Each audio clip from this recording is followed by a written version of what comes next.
Okay. Hello. This is gonna be something I'm doing. I'm gonna call it, I don't know, fucking CDs and media rants. Sorry, I have a CD on. I'm playing Rock for Light, my favorite Bad Brains album on the planet of ever. This is gonna be minimal cuts, and it's just gonna be me ranting. If my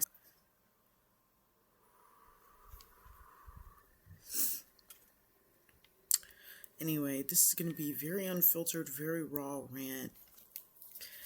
Just because y'all don't know me, I'm Miles.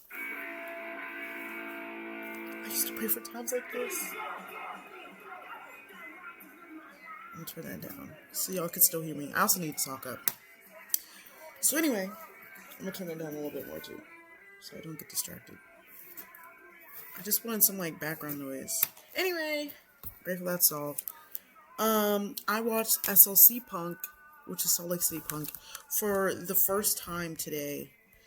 I have been in the punk community since I was 15, I think. Whatever age you are, your sophomore year of high school, that's when I got into punk. Well, I got into punk before that, but that was when I went to my first show. I got into punk in like middle school. I'm gonna say middle school, because that's when I had like my whole like transformation Betty all era. But anyway, my introduction to punk was through Nausea by Godless. Oh fuck, I fucked that up. Godless by Nausea. And I loved it. I was already on like a journey of like self-discovery and self-expression, and punk music was just kind of like the final push for me, because I don't know, it's just like a lot of what they were preaching about resonated a lot with me. And like my experiences, I didn't grow up rich. You know what I'm saying? My family didn't really have money like that. We weren't big balling. And then also, like I experienced racism, I experienced bullying, and it's just like I was always the woker. My family was always very woke. But anyway, a lot of extra explaining. This is my commonplace journal. I'm gonna decorate the front in due time. I wish I hadn't put my sticker on my CD player. But actually, I have some other stickers. These stickers that I have are so big. And like, yes, they fit. But I don't know. I'd rather like put it on the back or like on the inside as like a little friendly reminder or some shit. But like, I'm getting sidetracked. Yeah, so I've been trying to grow more lately because I feel like I've hit a point in growth where like it's not enough to just experience. Oh, this is my jam. It's not enough to just experience, but like there's work I need to do myself. Because I've been doom scrolling a lot, and I want to get back to my creative bag. I'm ranting, but commonplace journal, right? And one thing that a lot of people are recommending is to, when you're consuming things, to take notes and to think critically about it. You know what I'm saying? So I watched SLC Punk, and I had some thoughts actually. So SLC Punk, for anybody who's watching this, I'm really expecting anybody to watch this, but it's basically a show about these geeky guys. The guy Bobby, one of his homeboys in LA put him on to punk music, and so they went on this whole transformative journey and stuff, and just are punk now, and it's like following their life, and they're like dirtbags and shit, whatever. And I already was kind of skeptical going into this because, and I know this is gonna hurt a lot of feelings, but like, I feel like punk, punk in media especially, is just kind of like exaggerated, I would say. Like, they paint it very aggressive, very grotesque, honestly. It's honestly like a caricature. And I'm saying that based off of my own experiences in the punk scene. Hello, I'm in a band. Hello, I've been in my local scene. I go to shows. I was at a show Monday, and before that I was at a show last Thursday, and I'm going to go to a show this Saturday. You feel me? My band is playing at shows, and we're doing benefit shows. We're doing good in our community, So like, I low-key hate consuming punk media because it's like it doesn't represent punk.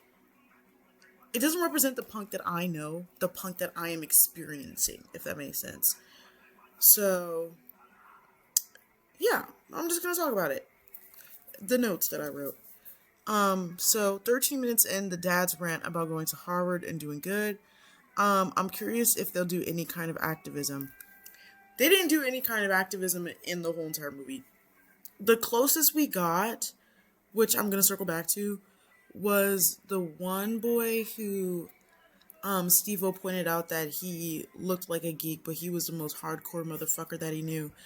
He said that he wanted to go to college. He was leaving to go to college so he could study botany because he wanted to heal the ecosystem. And I was like, okay, work. You know, we got a little environmental activism filling his oats. You know what I'm saying? But their response to him, which we will circle back to, they were like, what a poser. But he was like joking about it or whatever. Okay, cool. But I'm like, interesting. Yeah. Uh, he also said his dad also told him that he didn't sell out, he cashed in. Because his parents were like hippies, which hippies is a whole other rant I could go on because, a whole other rant. And I pointed out the irony of him wasting, I'm sorry, this is my jam too. The irony of him wasting an educated mind by avoiding college. The reason I felt like this was ironic is because a lot of the punk friends that I have now, they either went to college or are in college, right? My good buddy Eric, which you're gonna hear these names a lot, and if they're watching this, I hope you guys know I love you and I hope you're okay with me like mentioning y'all. Eric, he's 40, I think. He might be a little older. I don't know. He looks very youthful though. I thought he was in his 20s. But I also assume people are younger. I don't know why. I have a problem. I thought he was like 27. Anyway, he's in his 40s and he was in a punk band in his youth. And he goes to a lot of the benefit shows and he does photography, right? He has a college degree. Lexi, she's Bleed Out's main vocalist, period. Love Lexi. Shout out Bleed Out VA. She went to Virginia Tech, full scholarship, and she has a degree, right? Yet she's in motherfucking Bleed Out. That's like, she's like Richmond's Beyonce, and I'm trying to be Richmond's Solange. You feel me? But like, I'm using her as an example because she's 27, right? She has a college degree, Virginia Tech. You know what I'm saying? And both of these people, I've met them through activism, right? So I just think it's interesting that like he views education as like such a negative thing, as like selling out, because I don't view it as that. Hello, I'm in my dorm right now going to college. You know what I'm saying? I feel like education is a very powerful tool of resistance. And I think it's interesting to see that, like, the mindset of then, because I know it is based off of a true story, and also that the writer of the whole, like, the director and stuff, he was basing this off of his experience. So I think it's interesting to see how, like, punks of that time, when, like, arguably punk was popping, that they kind of felt like education was like a poser thing, because I feel like now that's not the case. You know what I'm saying? A lot of people, if they don't expect you to go to college, but they do expect you to be researching, to be knowing, to like keeping up to date on things, right? And this whole movie, you know, he keeps talking about rebellion and revolution and like all these things, but I'm not hearing like any actual substance. Like, it's all the anger without any doing, if that makes sense. And it was kind of just like a big thing for me, because he's like, throughout the movie he's accusing all these people of like being posers and stuff, and I'm like, buddy, this whole movie you've not gonna no protest. I've not seen one benefit show. You know what I'm saying? You was making out with homegirl on the couch, but you're making fun of your homeboy because he wants to go to college and make a difference. So I just feel like it's so interesting to see like how in my local scene punk is very, very political, and like we stand on business about the politics, if that makes sense. Like, his local scene, I feel like they were very aesthetic based, even though like in the movie he's criticizing fashion punks. I feel like there's another side of the poser spectrum where it's like, yeah, you have the people who are focused on the fashion part of the aesthetics, but I feel like you have people who are trying to embody the aggressiveness of the lifestyle without having the political, if that makes sense. So I don't know. I just thought that was interesting. I thought it was interesting. I switched my pen. Sorry, it literally says getting a better pen.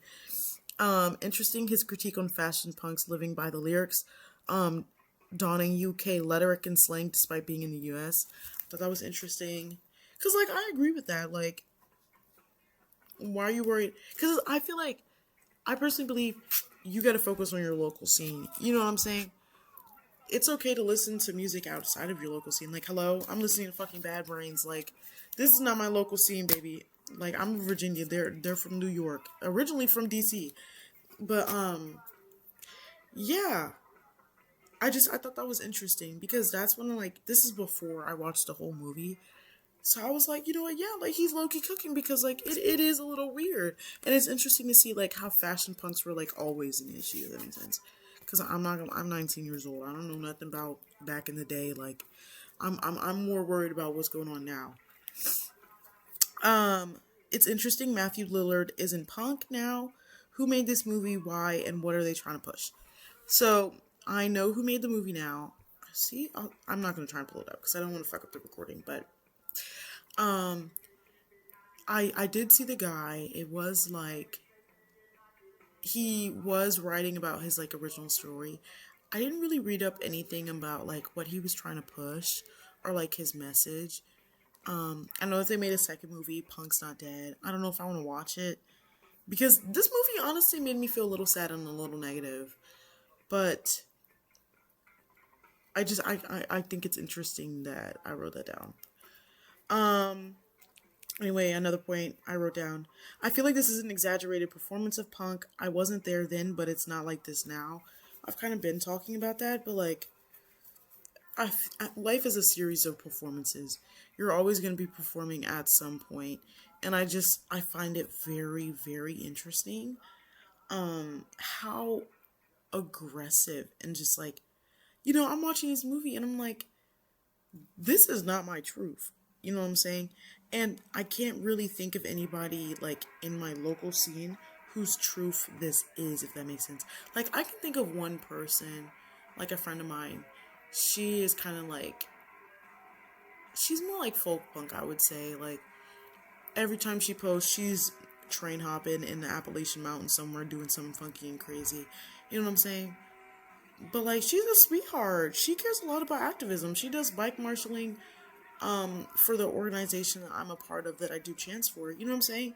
So it's like even in the overlap where it is very aggressive, it's very drug heavy. Like, hello, everybody in my scene smokes weed pretty much. You know what I'm saying? We had Punksgiving yesterday and everybody was tooking up outside.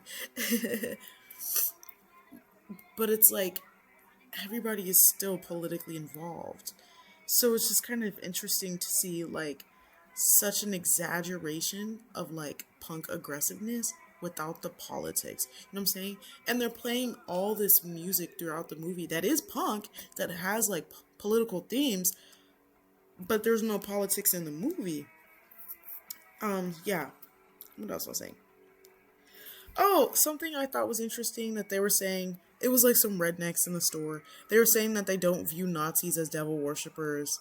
And I was just wondering, like, if modern Christians would say the same. Because I feel like we're at such, like, a crazy point in American politics where, like, Charlie Kirk got shot, rip, I guess. And he, they're posting, putting the flags at half quarter for him. And it's like, this guy said that, like, people deserve to die if it meant that everybody could have guns. Who said the civil rights movement was a mistake? You know what I'm saying? Who was openly racist? So it's like, how are you going to say, whine and cry, oh, this good Christian man is dead? Like, you know what I'm saying? Is that what Christianity stands for nowadays? Like, for racism and discrimination and gun violence? Interesting. So it low-key resonated with me because I feel like, shit, they probably would say that now. But anyway, I have that bias because of my upbringing in punk. What do you want from me? Okay. I said, yeah, another thing, it's interesting how he's opposed to college. A lot of the punks in my circle, included me, are going to college. I kind of talked about that earlier, but like, he was really adamant about, like, no, I don't want to go to college. You know, despite getting like good grades and stuff, despite like clearly enjoying learning and putting in the work to like study and stuff, you know what I'm saying? I love learning. I was a hardcore reader. I have this backpack that I carry around with me everywhere. My book is in the front pocket, always will be. You know what I'm saying? And I feel like my love for reading created a thirst for knowledge, and like it really made me want to go to college and just like learn the things that I want to learn. So it's really interesting to me that like he was so opposed to it, because I feel like now, especially in my local scene, a lot of the punks are in college. They're going to VCU, or they went to college somewhere else and are still performing. Like, you know, my band's drummer Phil, shout out Phil, probably never gonna watch this, but just know you're in my heart, buddy. He was telling me about how he went to VCU for like music and stuff. You know what I'm saying? Our drummer before him, JP, he is going to VCU now, not for music, but like he's still going to college. So I don't know. I just thought that was interesting to see like the mindset towards college then versus now. And I am gonna circle back to that closer to the end. Because at the end of the movie, he decides to go to college, but he decides to go to college and drop being punk. And I thought that was interesting. So, like, hopefully I remember to circle back to that. Oh, okay. Yeah. So, this is where he started to change his mind. After seeing poverty, he did have a privileged upbringing. It's interesting he was punk despite that, while in my circle people are punk because of it. What I meant by that is like a lot of people in my circle who are going to local shows, they grew up in poverty, and maybe that's why a lot of us are going to college, but like we are punk because we grew up poor. Like we've seen the intersections of oppression. You know what I'm saying? A lot of us are queer, a lot of us are people of color. You know what I'm saying? A lot of us just like, you know, we're not new to this, we're true to this. So I feel like it's interesting because a lot of the people in the movie who did have a poor upbringing, like Bobby for example, because there was a point in the movie where he got mad at Bobby for falling in love and being like, wow, you know, this is my home. He was like, your home, bitch? This place is nasty as fuck. How could you say that? I feel like his privileged upbringing is part of why he feels that way. I'm gonna try my best to break it down. I think I actually wrote about it. And yeah, I'm gonna read this whole thing first, and then I'll dissect it. In a way, I feel he is a poser. You can balance college and the punk lifestyle. You can stay critical and advocate for change while having discomfort. So what I mean by that is like, I feel like I'm balancing punk lifestyle and college pretty easily. I'm very critical of the institution and the school that I'm going to. You know what I'm saying? I'm advocating for change within the school that I'm going to because it's very flawed. The Board of Visitors just gave $75,000 to the Michael Rao, the fucking president of my institution, for shits and giggles. And I'm like, you know what I'm saying? That money could have been a scholarship for students. That money could go towards housing for students because we have a housing crisis. You feel me? It's very easy to keep your punk mentality and go to college. So I feel like for him, college and trying to like pursue a better life was like his rebellion and like why he conformed to like punk so aggressively is because he had a privileged upbringing. Like his dad was a lawyer, his mom I think was also a lawyer, or I know she had bank too, even though they were divorced. He was kind of overcompensating in his punk lifestyle to kind of like make up for that. And I feel like a lot of punk artists, why they switched to Republican, like Sex Pistols, for example, like why so many of them are like conservative now, is because they came from privileged upbringings. It's just they didn't have enough privilege and they were upset about that. And that's kind of why, you know what I'm saying? A lot of them look back on their political lyrics and they're like, I was exaggerating. I was just angry because I wasn't getting this at the time. Stuff like that. I just feel like that's not to say that you can't have privilege and be punk. It's more so I just feel like when you go into punk with the mindset of, oh, I'm gonna rebel against this privileged lifestyle, it kind of robs you of like the beauty of what punk is. Because I feel like Bobby being able to find community, to find his girlfriend and be like, I love life. Yes, like this shit means something to me. You know what I'm saying? To like find his purpose in it, in the community, like you're supposed to. Like I'm losing the plot here. I just feel like it was interesting to watch the movie and see the difference in like Bobby finding his happiness and him coming from a poor background. So him being able to feel satisfied with just finding romance and like having that good sense of community, and that was enough for him, versus Steve-O, who came from privilege, who kind of was going into punk being like, oh, I'm against the institutions, I love anarchy and da da da, and like having a big plot point for him being upset that like his parents are privileged and whatnot. It was interesting because he was never ever satisfied. You know what I'm saying? And it was like it was a big plot point of like him not being satisfied. Because I feel like for me, like this is something I'm really grateful for. In my scene, the sense of community is amazing. You know what I'm saying? I feel like I found my people. I feel satisfied. You know what I'm saying? We're creating change through benefit shows. We're going to protests. All these things. You know what I'm saying? And I just feel like, in a way, he is a poser because he never did anything with the anger he felt. Bobby felt anger. He felt dissatisfied with life, but he was able to find beauty in meeting. And I feel like when you come from privilege, you aren't able to because you kind of do already have things kind of handed to you. You know what I'm saying? And it was like a huge plot point of like him seeing the guy in poverty and being like, dang, like, I don't want to end up like that, da da da da. Like, is that the future of punk or whatever? Because, like, ultimately, if he wanted to, he can just go to Harvard. And he did. You know what I'm saying? He could go and ask his parents for money. And obviously, the guy, I don't remember his name, it was like Adam or some shit. He can't do that. He had to stand on the side of the corner and beg for pocket change. You know what I'm saying? So I just feel like when you don't do anything with your anger, you just feel angry all the time, you're never ever going to be satisfied. And in a way, I feel like that is poser mentality. Because I don't understand how you can listen to punk music. You know what I'm saying? Like, all these lyrics in here, because they have the lyrics on here which work. One of the songs they have, maybe let's look at the movies. Here's to the maker, the film double taker, illusion type faker, guaranteed shaker, paravision viewer, or it may just seem lost the real scope of life, the hope of life, to cope with life, and found it on the screen. How many times have we heard that line? Do you think I'm blind? To trade for my mind? For what you call fine? Never in my time, I'm not in your movie.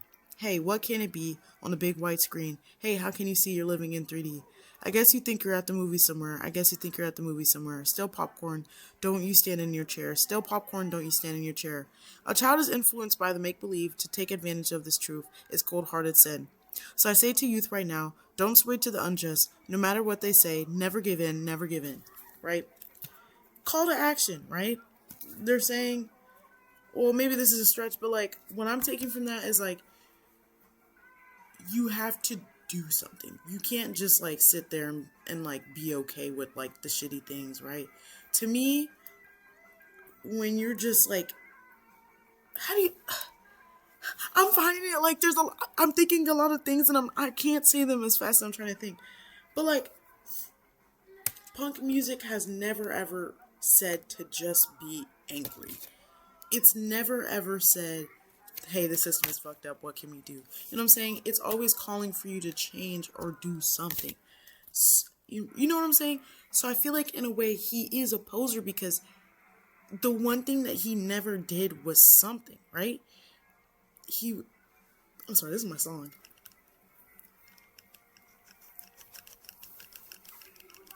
Sorry, this is my favorite song ever, Bad Brains. How low can a punk get? I'm sorry. Anyway, what was I saying? Yeah, it is kind of like what I was saying earlier about how like you have the fashion punks who are just in it for the aesthetics. In a way, he was just in it for the aesthetics. He was in it to kind of like validate himself and like validate his anger and just like feel like he was doing something different, even though he wasn't. Because in a way, him sitting there and doing nothing with his anger, that is giving into the system. You know what I'm saying? They do these things to make you angry with the expectation that you're just gonna be like, that's just life. It's fucked up and that's what it is. You know what I'm saying? And I feel like that's where my main disconnect with this movie was, is because in my local scene, of course we're angry, but we're doing something about it. We're putting on benefit shows. We're, putting on Punk's Giving and donating the leftover food to RVA Community Fridges, which is my local, like, it's a food drive here in Richmond. You know what I'm saying? I was going somewhere with that. I low-key lost the plot. But I just thought it was interesting how, like, it took him seeing poverty, something that he obviously never experienced, for him to start feeling discomfort. You know what I'm saying? Because in my local scene, we grew up with that discomfort, and that's what led us to punk. You know what I'm saying? So it just makes me wonder, like, what kind of discomfort could he feel in his privileged life that would lead him to punk? Does that make sense? Especially knowing at the end of the movie that they only went to punk because Bobby had a disc. It makes sense why Bobby would turn to punk, but like, what is there for Steve-O outside of the kind of aesthetic appeal of, oh, I'm rebelling against my parents? You feel me? Anyway, we went on a tangent there. I liked that he pointed out the hypocrisy of him ignoring the poor guy. That kind of circles back to like what I was saying about how, like, in a way, he feels a lot of anger, he feels a lot of discomfort, but he doesn't want to do anything about it. That annoyed the fuck out of me, because I just feel like this is not good punk representation. Like, this isn't my truth, and I don't know if it's the truth for other scenes, but it's not the truth for Richmond, and I want that on paper.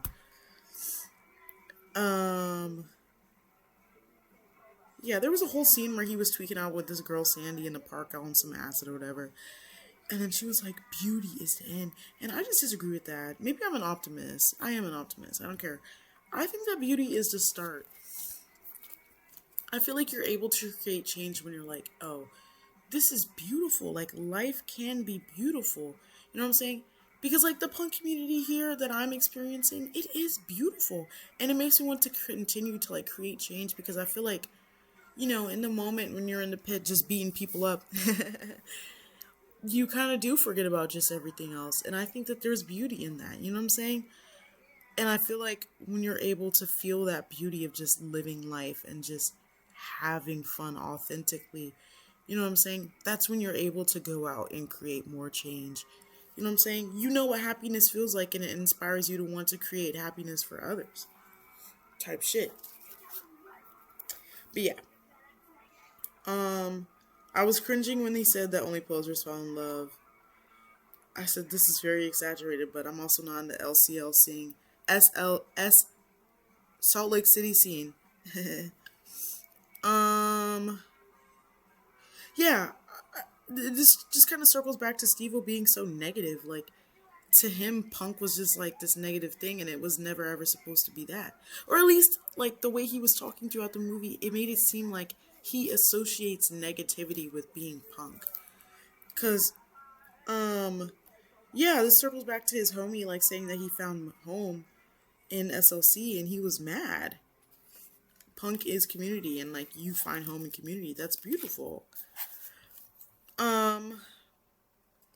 Yeah, okay, so we're circling back to what I was talking about earlier. A lot of loops and tangents here. It is 1:41 a.m. I need to go to bed. Funnily enough, I'm going to visit my family with my punk friends, right?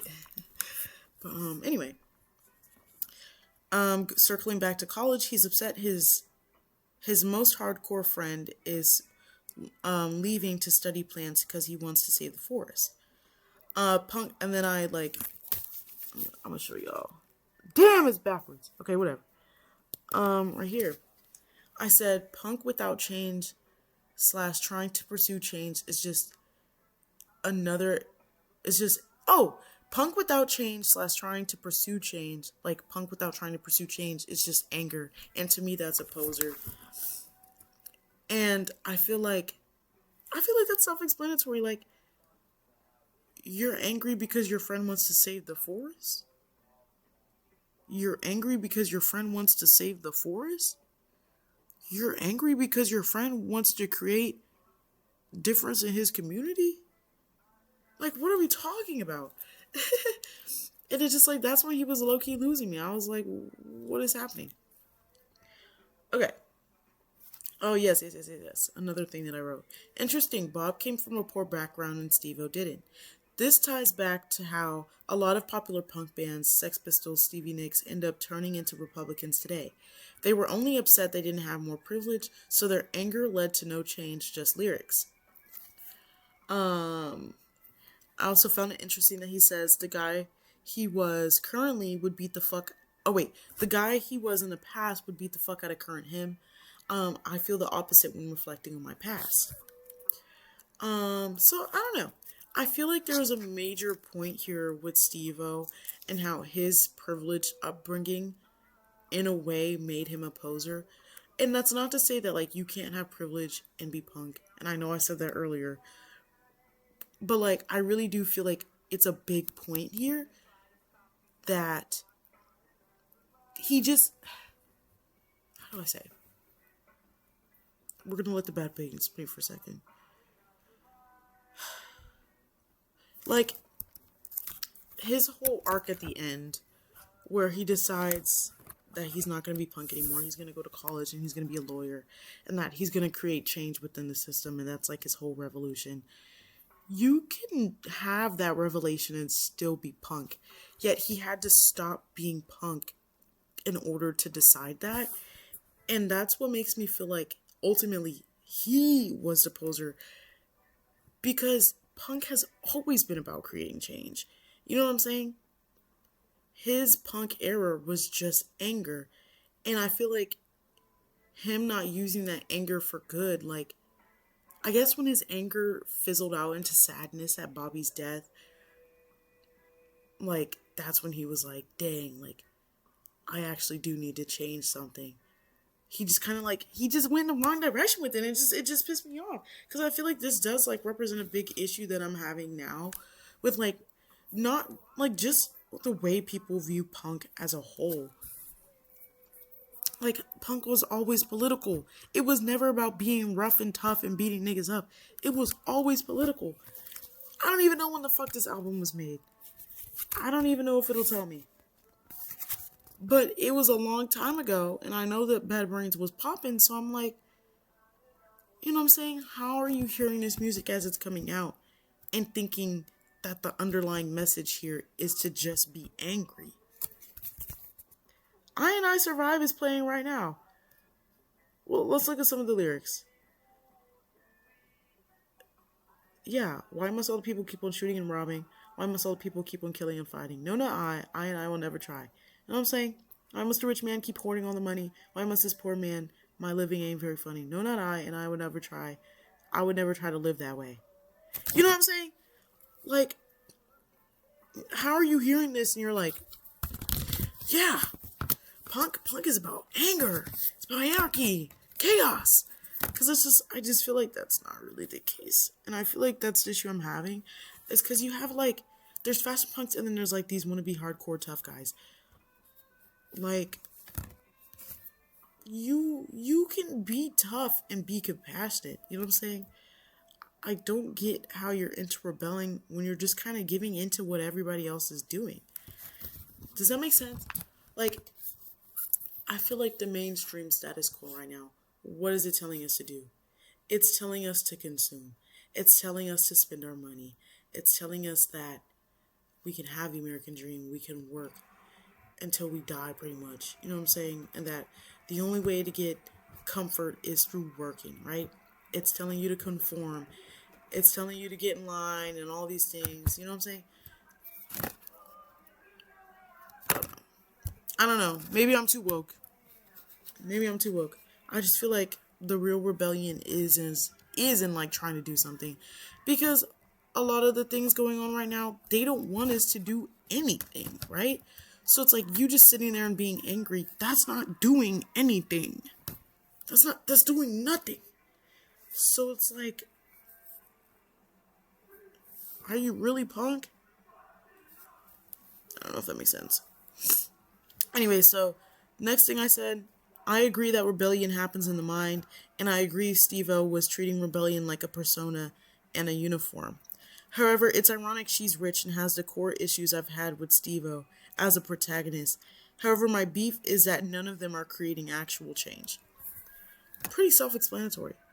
I was grateful to see her pointed out that like he was like low key the poser that he was critiquing. You know what I'm saying? Because it's like, and I really do feel like it just comes from him having money. Like, Rebellion was kind of just a persona he was putting on to piss his parents off. I'm not gonna lie to you. You know what I'm saying? Yeah. This is gonna wrap up soon. I'm low-key getting tired as fuck. And I feel like you can tell I'm getting tired as fuck because I'm just rambling. I'm like losing my train of thought. Oh, I knew Bobby was gonna die when he took those vitamins. It was fucking... I knew that bitch was lying when she said it's like vitamins. Girl, please. You had to get a prescription for that. That's not fucking vitamins, girl. Started as nerds. Don't get why you can't be nerdy and punk. I'm a nerd. Hello. I love reading. I love learning. I love STEM. I love math. You know what I'm saying? I don't get why they felt like... Sorry, this is my jam. I don't get why they felt like they couldn't be nerdy and punk. Oh, and then this is a quote from me in the movie. There was no future in anarchy. We were certain the world was going to end. So he goes to Harvard to study law. That was like end quote. It just makes me wonder about my future. Punk means a lot to me, but I have a life outside of it. What creates this feeling that there's no future in punk? Yes, so I don't really feel that way anymore. I was low-key having a little crisis at the end, just because I've built a lot of community here, and I built a lot of euphoria. Like, I'm getting a lot of dopamine from this, because I feel really satisfied. I love my local scene. I love the things that we're doing. I love the benefit shows. You know what I'm saying? Like, I don't even know how much money we've raised in total for Palestine, because I think we raised like $2,800 minimum so far. And that might not be a lot to some people, but it's a lot to me. You know what I'm saying? Because that's change. You know what I'm saying? And it's just like, this is something I want to do forever. I always want to be a driver of change. I always want to have a community where I can, like, go back to. And, like, Eric and Lexi, like, they give me a lot of hope that, like, even when I have to grow up and get a job. Well, hold on, I'm already grown. I already have a job, okay? I'm not unemployed and broke. But, like, you know, if I do end up having a family and kids, I'm hopeful that, like, punk can still be a thing that I can do. Because I went to a show on Tuesday, and it was low-key funny. It was grind, and I love grind, but I was with my bassist, Evan. Shout out Evan. He's probably not gonna watch this ever. But he was complaining because he was like, oh, it was all old heads, and they weren't moving or nothing. And, like, I was disappointed because I definitely wanted them to form an actual pit so I could get my little spin kicks in, you know. Maybe I'll Photoshop a picture in of me spin kicking. I don't know if I have one. You know what I'm saying? But, like, seeing the older people there, even if they weren't moshing, it does give me hope that, like, you know, punk is something I can still do, and it'll always be a part of me. And I don't have to abandon it just because I get older, you know? You know, even if my limbs might crack a little bit, I'm still gonna have my CDs. This is my CD collection so far. This is the part of the video where I go on a tangent. I got Bad Brains self-titled. Bad Brains Rock for Light. This is not punk. This is something I got from Vinyl Conflict. I don't know what genre this is, but I like this. It inspires me creatively. This is some good spaz hardcore. Doomhauer, local band. Shout out Doomhauer. I love y'all. They're a slam metal band. They made me love slam. Because I never really listened to slam like that. But I love slam live. I think slam is one of my favorite genres live. One of. I won't say the favorite, but one of. Because it's like mostly breakdowns. And I'm not going to lie. I be spin kicking the fuck out of them pits. And Doomhauer is really funny. I don't know. Maybe in a future CD rant after consuming media, I'll put on a Doomhauer CD. I have another one too. This is another Doomhauer CD. Love Doomhauer. And then Haggis. Love Haggis. This is a classic right here. I want to get another Haggis CD. And this is okay. This is something I got because I like something that I want with my CDs is to like branch out and listen to music I normally wouldn't. Because I'll low-key listen to anything that's coming out of my CD player. Like, this is just not one of them. It's like pop punk. I didn't know it was going to be pop punk. I thought it was going to be really regular punk. I don't like pop punk like that. I'm not going to lie. And the only reason I don't like this one, funnily enough, is because it's not political enough for me. One Click, Thrasher Mount Towson, Fire Tower. Are not songs political? Are not songs vaguely self-referential? The accent, small talk, blah, blah, blah. Love, capital L, you're bitter. I don't know. It's just, I was listening to this and I wasn't really getting, like, I wasn't like, woo, woo, woo. Like, yes, let's create change, honey. Like, they were singing about love and shit. Like, okay, whatever. But it's okay. I still have it. Maybe I'll put it on in the future, too. But I love my CDs. And I want more CDs. Anyway, I'm gonna end this video. Because I'm just ranting.